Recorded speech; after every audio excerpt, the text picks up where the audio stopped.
They laughed when I walked away, but no one knew I was walking out with everything. That day at the airport, they thought they'd humiliate me again, until their boarding passes turned red. I didn't just cancel their tickets, I ended the cycle. My name is Danielle. I'm 33 years old. And this is how I turned their betrayal into my blueprint for power. Before I continue, please subscribe to the channel and let us know where you're listening from in the comments. We were flying to Orlando. A long overdue family vacation. At least, that's how my mother kept framing it. "We all need this," she said months ago on the phone, her voice sugar-sweet, already planning which restaurants to book and which matching outfits she'd convince Dad to wear for the family photos. But "we all" never really meant me. It never had. The airport smelled like burnt coffee and perfume, cheap, expensive, and everything in between. The floor vibrated faintly from rolling suitcases. A baby cried somewhere near the Delta counter. Overhead, a voice repeated boarding announcements that blurred together, but my mother's tone cut through every bit of noise like a blade dipped in sugar. "2 bags, Danielle? Don't expect anyone else to carry them this time," she said, loud enough for a few strangers to glance over. I didn't answer. I just tightened my grip on the handle of my carry-on, feeling the plastic dig into my palm. Dad gave me a small look, the same one he always gave when she started. But as usual, silence was his chosen shield. He had learned long ago that siding with me meant a storm. So he stared at the floor tiles, as if the pattern might offer a way out of the conversation. We were standing near the check-in kiosks at Nashville International. The TSA agent nearby was barking orders about laptops and belts, but my family's voices managed to rise above it all. Mariah, my younger sister, was filming herself again. That high-pitched, airy laugh she used online spilled out as if she was auditioning for strangers. "Oh my God, remember when she missed the cruise check-in and blamed the cab driver?" I blinked slowly. I didn't blame him. He was late. Whatever. You always have some excuse. You ruin literally every trip. That one landed. People actually turned. A woman juggling a toddler froze mid-stride. Even the TSA agent paused for half a second before shouting, "Next!" again. I felt it rise in me, that old heat, the one that used to flush my cheeks and make my throat close. Years of humiliation, of being the easy target, the one they could laugh at because they knew I wouldn't fight back in public. But this time, something else pushed through that heat. It was calm, cold, measured. They didn't know. They didn't know who booked the flights, who had upgraded the seats, who had paid for the vacation they were now turning into a circus. They didn't know that every detail, the resort, the car rental, even the insurance, was under my name. Every confirmation number, every digital check-in.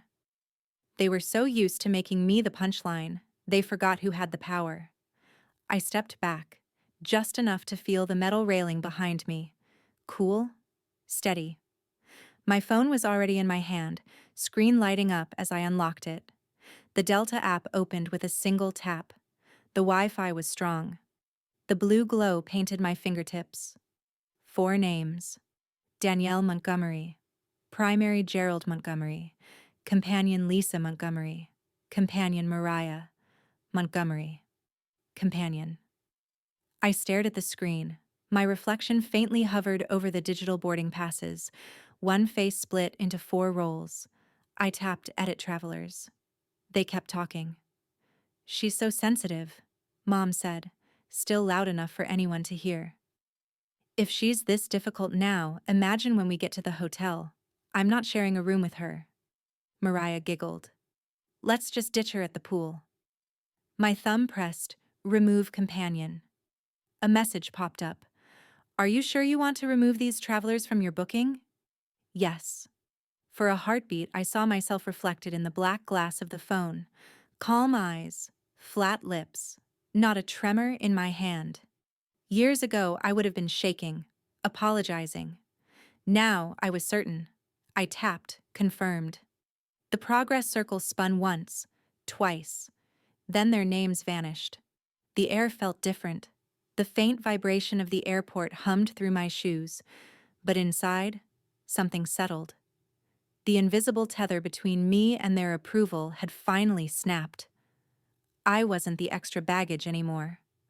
I was the one holding the tickets. I slid the phone into my jacket pocket and adjusted the strap of my purse. The TSA line inched forward.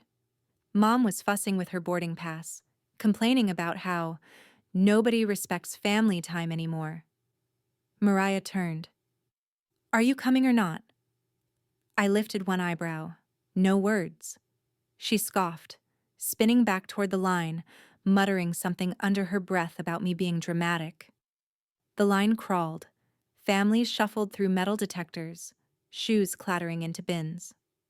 I stood quietly, hands in my pockets, watching them move further ahead. Mom's floral scarf bobbing, Dad's baseball cap tilted low, Mariah still glued to her phone screen, narrating her morning to her followers. 10 minutes later, we were at gate C14. I knew the exact number before we even arrived. I'd chosen it. It had the best sunlight through the windows at this hour. A child nearby was pressing their face against the glass, counting planes. The smell of pretzels and jet fuel mixed in the air. Then the loudspeaker crackled. "Delta Flight 2274 to Orlando, now boarding Group 1. That was us. Well, me. They pushed forward, a rehearsed trio, still laughing. Mom waved her phone like a badge. Dad rolled his suitcase. Mariah's gum popped between words. I stayed behind, pretending to scroll through something unimportant. The gate agent scanned Mom's phone. Beep. Red. The sound sliced the air. "I'm sorry, ma'am," the agent said, polite but firm. "These tickets appear to have been canceled." Mom blinked. "What?" "No, that's not possible. We booked these months ago." The agent tilted her screen toward her. "It says here the reservation was managed under another traveler's account. Only the primary passenger can authorize travel." Mariah frowned. "What does that mean?" Their eyes followed the agent's gesture, turned toward me, together, like magnets. And there I was, 10 feet away, calm, holding my phone up. My boarding pass glowed bright white and blue. Priority. Window seat. Ms. Danielle Montgomery. I smiled. Not cruelly, just evenly. The kind of smile I'd seen Mom use when neighbors stopped by unexpectedly. Polite, composed, untouchable. I stepped forward. The agent glanced at my screen. "Have a great flight, Ms. Montgomery." I nodded. "Thank you." The scanner blinked green. As I walked down the jet bridge, the air changed again. Cooler, quieter. Behind me, I could still hear their voices rising, confusion tangled with disbelief. "We're her family. She wouldn't do this," Mom shouted. Mariah's voice cracked, a mix of anger and embarrassment. "She's bluffing, right?" The echo of their words chased me halfway down the tunnel. I didn't look back. The metal walls caught their reflection instead, bending it, stretching it thin until it sounded like a distant hum. The closer I got to the cabin, the colder the air became, the scent of jet fuel giving way to recycled oxygen and coffee brewing somewhere near first class. The soft whoosh of the ventilation brushed against my face like a whisper. "Keep walking." A flight attendant smiled as I stepped inside. "Welcome aboard." "Thank you," I said quietly. I found my seat near the window, second row, the seat I'd chosen. I placed my bag in the overhead bin and sat down. The leather was warm from the previous passenger. I pressed my palms against it, grounding myself. Through the oval window, I could still see the gate, 3 figures at the counter. My mother's hands gesturing wildly, Dad trying to talk to another agent. Mariah crossing her arms, her perfect posture finally cracked. I didn't feel guilty, not even a flicker. I felt seen, by myself, for once. I watched the jet bridge detach. The hollow clank echoed faintly through the fuselage. I leaned my head back, listening to the captain's voice greeting passengers, giving weather updates. Orlando would be sunny, he said. 90 degrees. Perfect beach weather. It almost made me laugh. Mom had spent weeks planning this trip to bring us closer. Every message she sent dripped with false concern. Links to spa packages, restaurant menus, even a family itinerary spreadsheet color-coded with my name at the bottom, always in gray. But she never planned for this. I stared at the reflection of the runway lights in the glass. The reflection shifted with each passing second, like the sky couldn't decide whether to forgive or forget. The seatbelt light flicked on. The attendant began the safety demonstration. My phone buzzed in my pocket. I didn't need to check. I knew the sender. Mom. Danielle, this isn't funny. Fix it now. A minute later, another vibration. Mariah. Wow. You really are insane. Guess you love being the victim. I turned the phone over. Screen down. Outside, the runway stretched endlessly, marked by bright lines and distant towers. The engines hummed louder. The plane began to roll. My heartbeat synced with the vibration beneath my feet. I thought of every Christmas dinner where they made jokes about my job. Every family photo where I was cropped to the side. Every whispered remark that I just couldn't take a joke. And I thought of this exact moment. How small they looked now through the glass, their perfect little trio unraveling. The plane turned toward the main taxiway. The attendant walked by, checking seatbelts. She paused near me. You're all set, ma'am? I nodded. I am now. She smiled and moved on. As we accelerated, the cabin tilted slightly. My body pressed against the seat.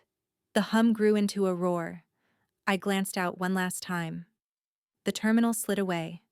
3 blurred figures still arguing at gate C14, faces indistinguishable now. Then we lifted. Clouds swallowed the view, soft and endless.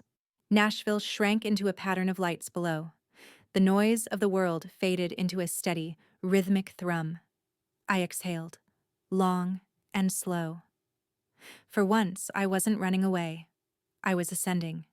Quietly, deliberately, leaving behind the noise that used to define me. They mocked me before boarding. So I left them exactly where they put me. The seat was soft, its leather faintly warm from the previous passenger. I ran my palm across the armrest before fastening my seatbelt. The window beside me framed a view that looked like it belonged in a photograph. The terminal glass gleaming under fluorescent light, the runway stretching into soft blue haze.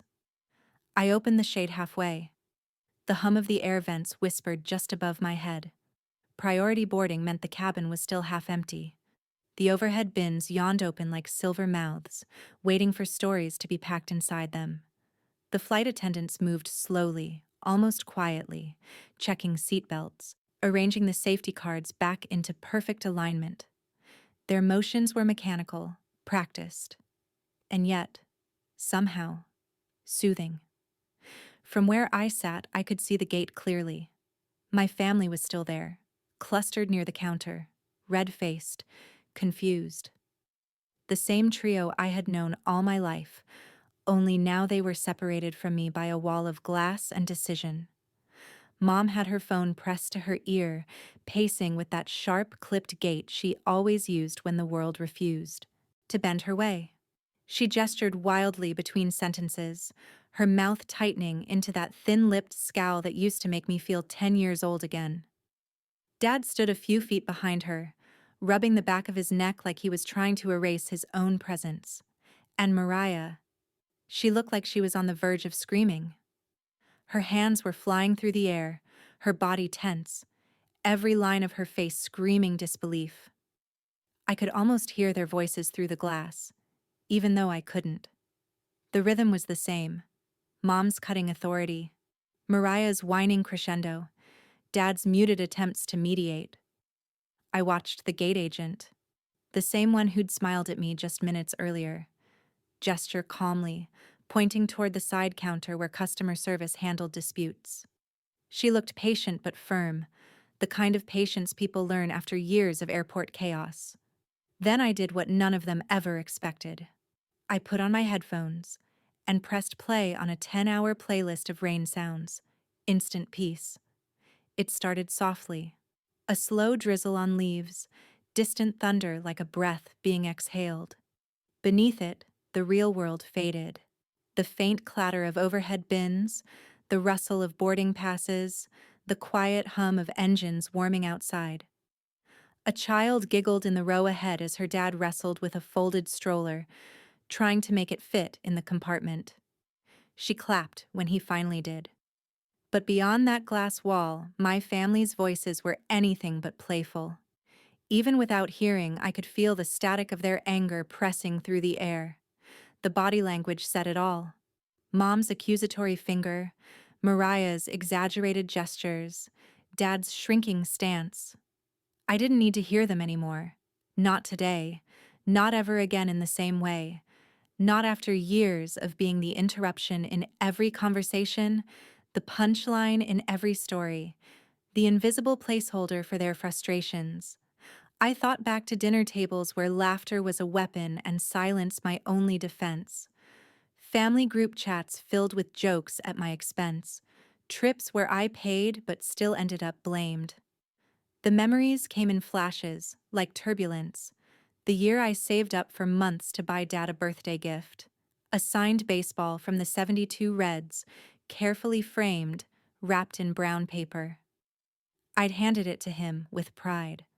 Mariah accidentally spilled coffee on it 2 hours later, smiling as she said, "Oops, I guess it wasn't meant to be vintage forever." Or when Mom canceled my graduation trip to Chicago, said we didn't have the money. Then posted photos from Disney with Mariah that same summer. I was 19, still believing maybe next time would be different. And then there was Thanksgiving, the one that broke something quiet inside me. Dad had carved the turkey while Mom poured wine. Mariah was showing off pictures from her latest trip with friends. When she turned to me, it was like they'd been waiting for the cue. "Still, single?" she'd asked, smirking. Dad had chuckled. "She's always been sensitive." Mom added, "Girls who cry too much scare men away." Mariah laughed. "Or maybe she's just boring." I'd sat there, smile frozen, knife scraping softly against the plate as I tried not to let my eyes sting. I'd swallowed cranberry sauce and humiliation in the same bite. But this time, I wasn't swallowing anything. I was carving something new. Not a turkey, but space. The cabin slowly filled. A couple in matching Ohio State hoodies sat down beside me, their voices warm and casual. They talked about visiting Epcot again, about funnel cakes and fireworks, and how the weather would be perfect for photos. I smiled politely, nodded once, then turned back toward the window. The gate door closed. I saw the change hit Mariah's face first. That exact moment when disbelief cracked into panic. Her jaw tightened, her movements sharpened. She gestured at the agent again, her lips forming my name like it was an accusation. I could almost imagine the words. "She can't do that. She wouldn't." But I had. The agent shook her head gently, repeating what I already knew she'd say. "I'm sorry. Without the primary traveler's authorization, we cannot reinstate your seats." Mariah's hands flew up. Mom grabbed her purse tighter. Dad stepped back, defeated. They thought I'd come running back, that I'd feel guilt, that I'd fix everything the moment tears appeared. But I didn't. The aircraft door sealed with a muted thud, the final sound of separation.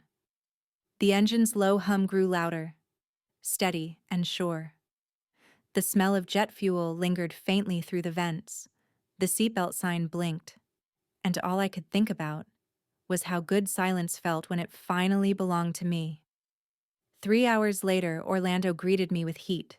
Thick, Humid air wrapped around me like a damp blanket as I stepped off the plane. The terminal buzzed with chatter, rolling luggage, the echo of sandals on tile. Outside, the shuttle line shimmered under sunlight. The vehicle itself smelled like sunscreen and chlorine, the scent of vacations and other people's laughter. At the hotel check-in desk, the receptionist greeted me with a practiced smile. "Welcome to the Coral Palms Resort. Name, please?" "Danielle Montgomery." Her fingers danced across the keyboard. "Ah, yes. Deluxe king room, pool view. 2 nights prepaid, 1 pending." "That's right." She hesitated, glancing at the screen. "And the other 3 guests?" "They won't be joining me." Her eyes flicked up, curious for a fraction of a second. Then she smiled again, a little softer, a little knowing. "Understood, Ms. Montgomery." Something in her expression told me she didn't need the story to understand it. Maybe she'd seen this before. Someone checking in alone, looking freer than expected. The room was beautiful. Big windows dressed in sheer white curtains, a view of the pool below, sunlight scattering over blue water. A welcome basket sat on the counter, filled with fruit and tiny chocolates. The air smelled faintly of citrus and new linen. I stood in the center for a while, just listening to the silence, not the kind that used to sting, not the kind of silence that came from being ignored. This was chosen, controlled. I took a long shower, water cascading over me until the scent of airplane air and tension washed away. Then I ordered room service, grilled salmon, sparkling water, and a slice of key lime pie I didn't need but wanted anyway. I ate by the window, laptop open, watching families swim below. The laughter drifted up faintly, harmless now. My phone buzzed again. 10 times. "Mom, where are you? This isn't funny." "Mariah, you left us at the airport?" "Dad, we'll talk when you calm down." I turned it off, set it face down. The next morning, the sun came through like liquid gold. I left early, caught the resort shuttle to Magic Kingdom. The bus was packed with kids holding Mickey ears and parents already tired. I sat near the window, watching the blur of palm trees rush by. Inside the park, music floated through the air, sugary and bright. I walked past families posing for photos in matching shirts. Children squealed, chasing bubbles. The smell of funnel cake trailed everywhere. For the first time in years, I didn't feel like a background character. I wasn't adjusting my pace to fit theirs. I wasn't being told how to smile. I was just there, present.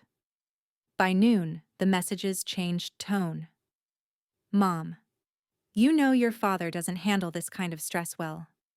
"Mariah, at least tell us which hotel you're at." "Dad, this is childish. We're family." Family. That word again. A word they'd used like armor whenever I tried to step away. "We're family," they'd say after a fight, expecting it to erase everything. But family shouldn't hurt like this. Family doesn't humiliate you in public. Family doesn't call your independence betrayal. Maybe family can change. Or maybe the power lies in redefining what family means. I ordered a Mickey pretzel shaped like a smile, sat near the castle where the afternoon parade was starting. Children waved wands. Confetti floated like tiny stars. I watched it fall on the pavement, and for once, I didn't feel out of place among the magic. That evening, I booked a spa appointment back at the hotel. Warm towels, eucalyptus scent, a soft song humming from hidden speakers. As I sat in the chair, feet soaking, I opened my phone again. Group text. "Montgomery family, Mariah. The airline says we need your authorization to rebook the return flight. Are you seriously not going to help?" I stared at the message, thumb hovering. Then I typed one word, "correct," and sent it. The bubbles in the foot bath fizzed quietly, like applause I didn't need but appreciated. The next morning, I packed neatly, left the welcome basket untouched on the counter, As I wheeled my suitcase down the hall, the elevator opened to the lobby, where a different family was mid-argument. A mother snapping at her husband, a teenager rolling her eyes, a little boy crying over a broken toy. I smiled, not out of superiority, but recognition. The cycle never ends until someone steps out.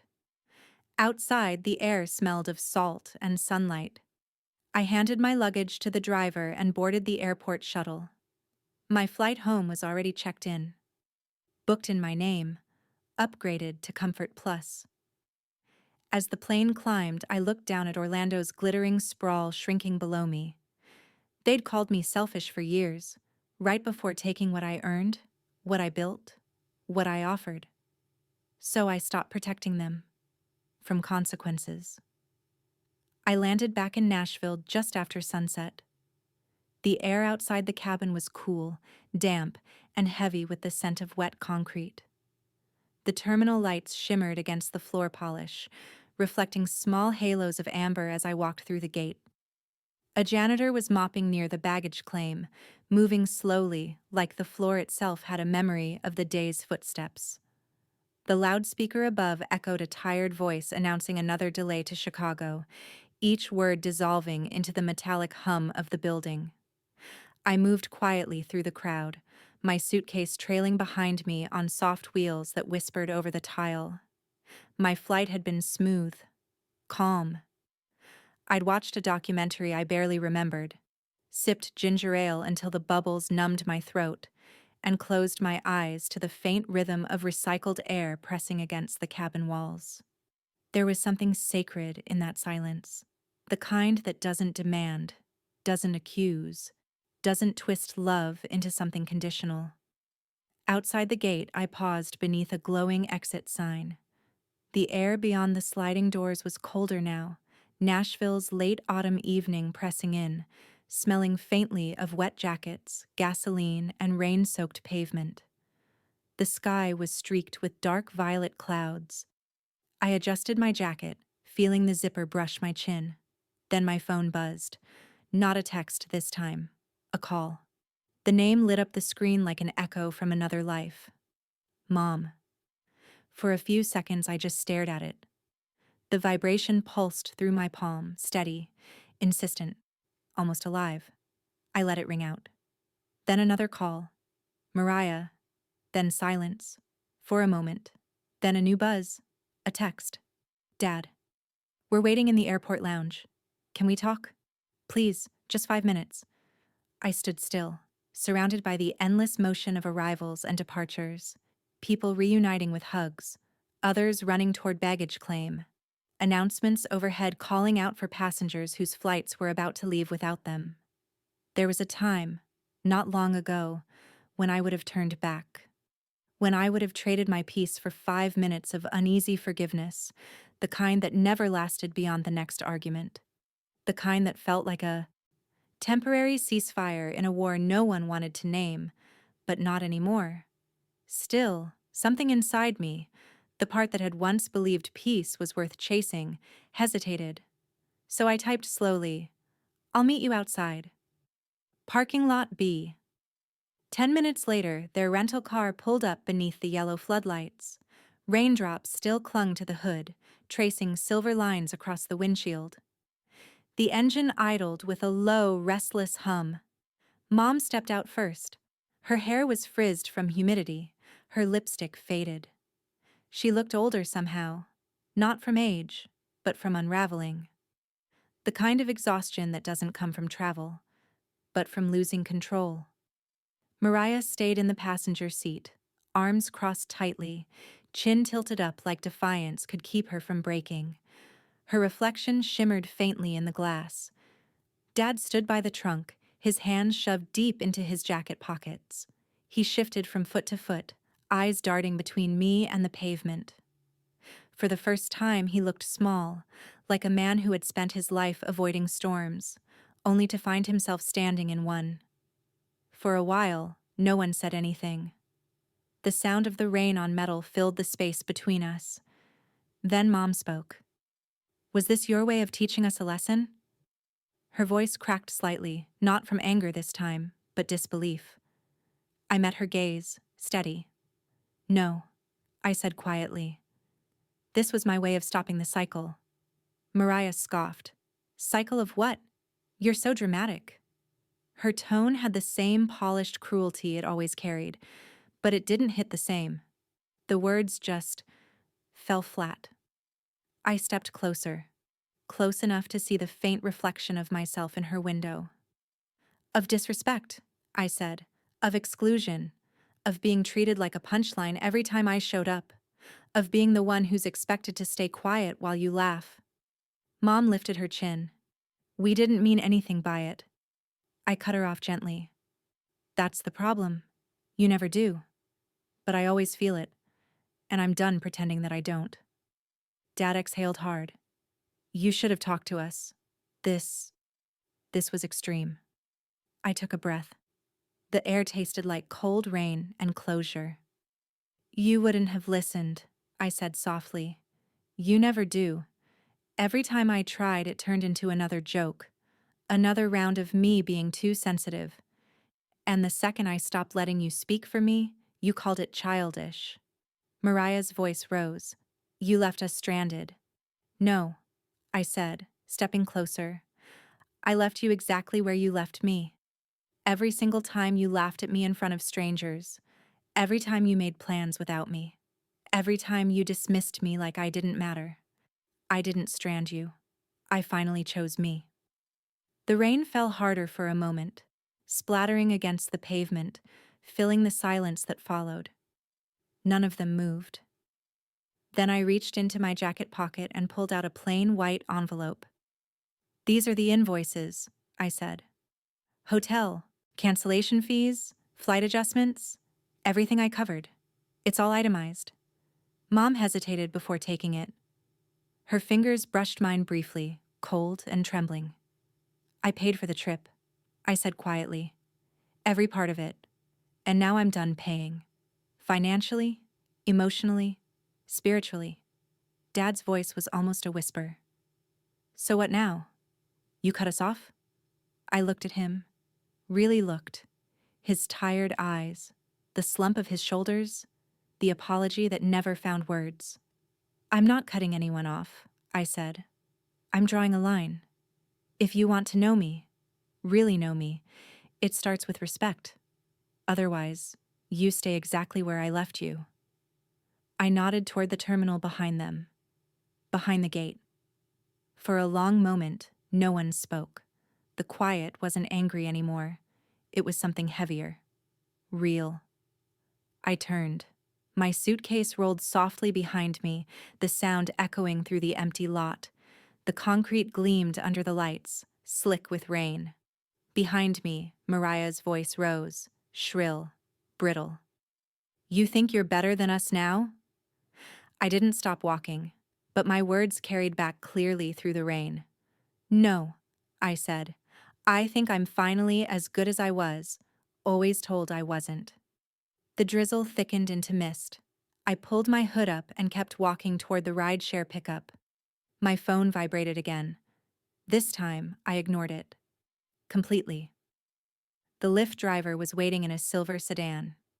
He greeted me with a quiet nod, eyes kind but curious. The windows were fogged from the heater, the soft hum of the radio playing something old and slow. Rough night? He asked as I climbed in. Long one, I said, settling back. He didn't ask more, just drove. We passed familiar streets, Smyrna Park's empty benches glistening under streetlights, the gas station where Mom used to buy lottery tickets every Friday, the diner Dad always swore had real hash browns, not that shredded kind. The city hadn't changed, but I had. Each landmark used to hold a story that stung. Tonight, they were just scenery.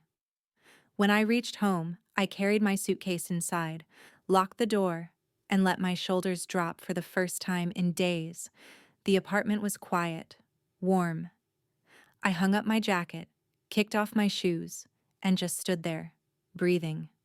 Not the silence of shame, not the echo of guilt, but the quiet of peace. I poured a glass of water, sat on the couch, and watched the streetlights cast soft lines across the floor. The city outside moved on without me. Cars, voices, distant music. But inside, everything was still. Later that night, curiosity got the better of me. I opened Facebook. The first post I saw was from Mom. Family is complicated, but real love forgives. Dozens of comments already.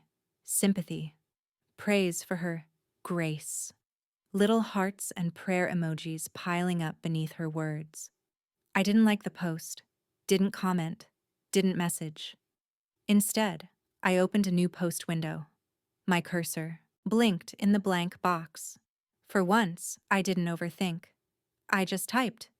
Some betrayals don't leave bruises, just silence. No photos, no tags, just truth. I hit post, closed the app, set the phone face down on the table. They mocked me in front of strangers. So I reminded them what happens when the quiet one stops being quiet, when the helper stops helping, when the scapegoat learns to walk straight through the gate without looking back.